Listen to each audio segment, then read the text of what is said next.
Mensagem partidária obrigatória. Pra isso eu digo sim, penso sim, quero sim. Pra Erundina eu digo sim, quero sim, digo sim. Porque daqui pra frente, Erundina vai fazer melhor pra toda a gente. Sim, sim, quero sim. Digo sim.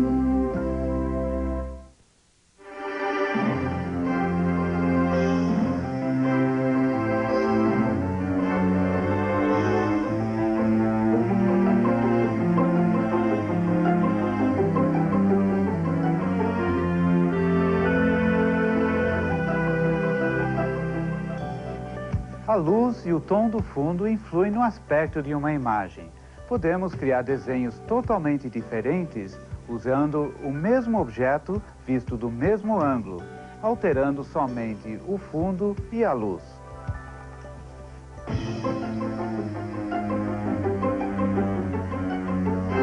Quando o fundo é claro, é essencial que o esboço linear seja feito com linhas bem leves, tão leves que são difíceis de serem vistas no vídeo. Vamos fazer essa bola aí, esfera, primeiro desenho linear.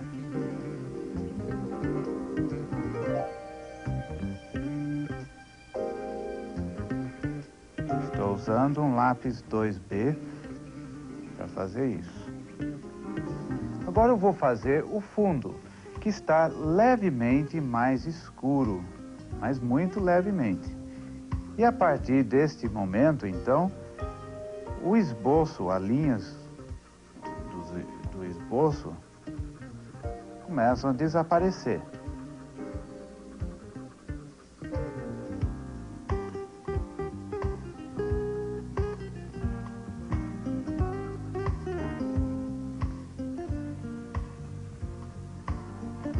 Agora precisamos planejar a sombra. Então eu vou usar um lápis um pouquinho mais escuro, 4B. A sombra está nesta área, aqui.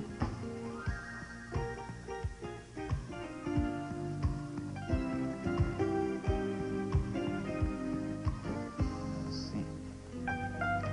Esse primeiro estágio não precisa ter um desenho muito acabado.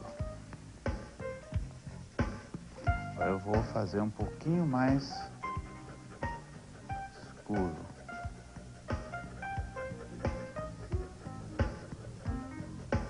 Agora precisamos ver onde tem luz refletida. Se a luz está vindo desta direção, então a luz refletida vem da direção oposta. Está sendo refletida da mesa e das paredes. E olhando para a esfera, percebemos que nesta área aqui, especialmente, tem uma área mais clara. Então eu vou escurecer aqui, virando o papel para estar sempre numa posição cômoda.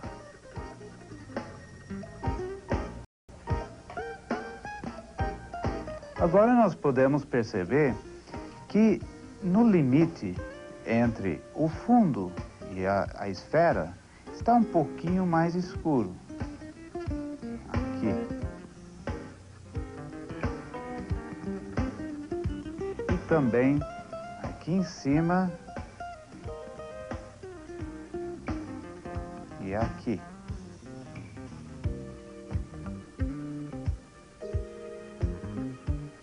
O próximo passo é colocar a sombra projetada, que vai nesta direção.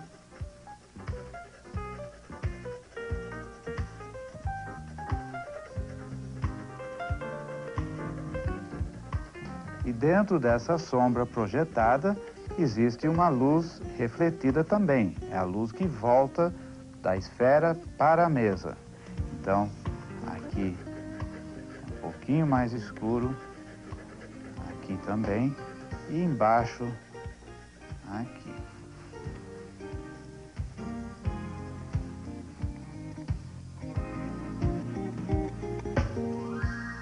Todo o trabalho de luz e sombra é basicamente igual. O que pode mudar é o tipo de luz, o fundo e também o traço usado no desenho. Então, se eu for desenhar desta maneira,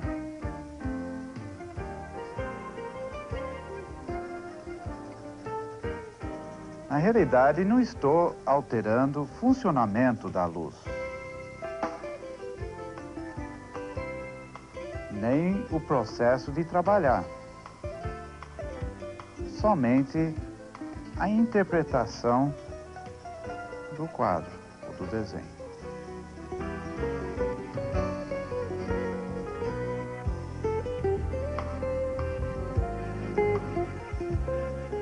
É muito importante saber usar o lápis. Nos primeiros estágios, segure o lápis mais em cima, desta forma. Assim sua mão fica firme e você consegue fazer traços livres e soltos com o braço e não com a mão. É importante que sua postura esteja bem livre, que você tenha as mãos livres. Para fazer um degradê nesta direção, os traços são feitos na direção oposta. Também podemos fazer um degradê utilizando linhas curvas, mas aí é importante mudar a posição do papel. Quando queremos mais precisão, então aí seguramos o lápis mais embaixo.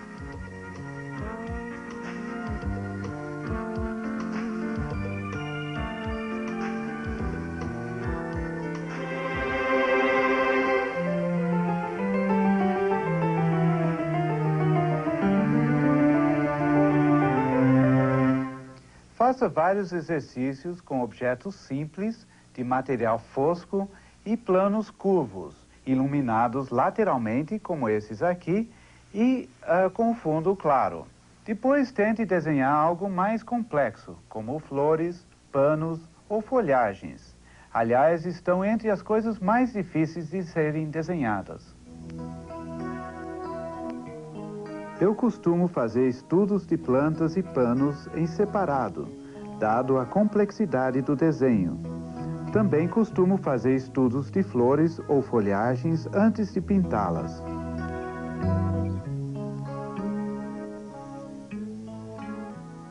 Agora eu vou desenhar o pano. É um desenho muito complexo e difícil. Não tente fazer por imaginação, porque é quase impossível fazer assim.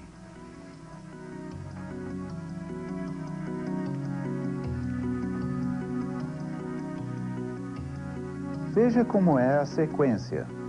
Primeiro desenho as formas principais linearmente, localizando as várias dobras, uma em relação à outra.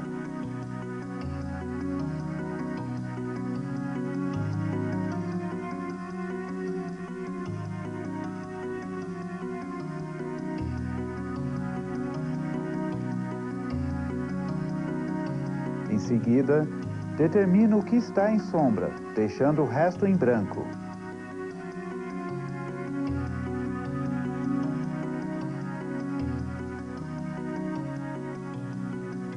Depois começa a definir o volume das dobras, mas de forma generalizada, antes de tratá-las individualmente. Veja que não é necessário ser muito caprichado.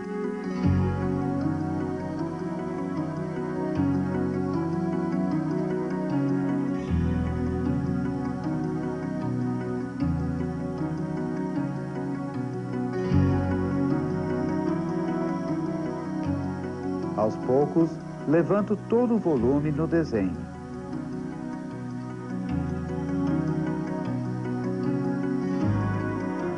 O desenho de plantas também é muito difícil, porque existem muitos planos complexos e irregulares. Portanto, as sombras também são complexas.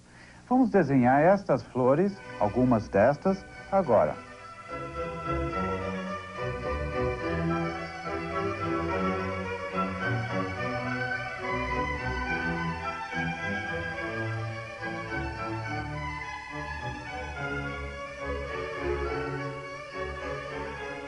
Primeiro faço o esboço linear.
E aí desenho a sombra num tom uniforme, deixando as partes iluminadas em branco.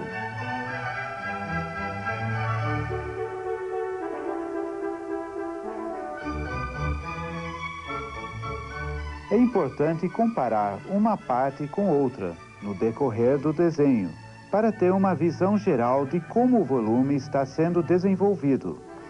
Por isso, evito elaborar uma parte quando as outras estão apenas esboçadas.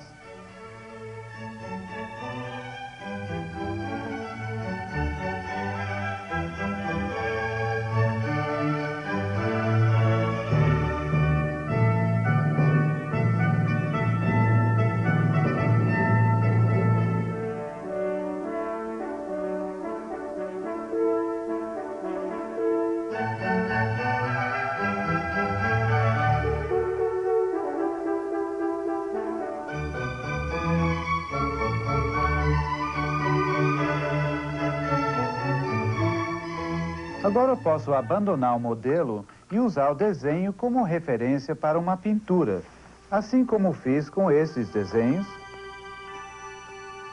onde a luz e sombra já está totalmente resolvida. Eu tenho todos os elementos que eu preciso para pintar o quadro. O desenho de volume é como uma pintura sem cor. Veja como o desenho casa com a pintura nesse trabalho. É preciso sentir os planos e procurar a luz refletida. Frequentemente, essa luminosidade é tão sutil que não conseguimos percebê-la imediatamente. O desenho com volume é outra coisa, e como enriquece o trabalho, só que exige muito treino. Lembre que a luz age sempre da mesma maneira, e que é muito mais fácil trabalhar do claro para o escuro e do fundo para a frente, assim como eu fiz. Só que eu fiz com meus traços e com a minha personalidade. Não é o único jeito, nem o melhor, nem o certo. O certo é você fazer da sua maneira.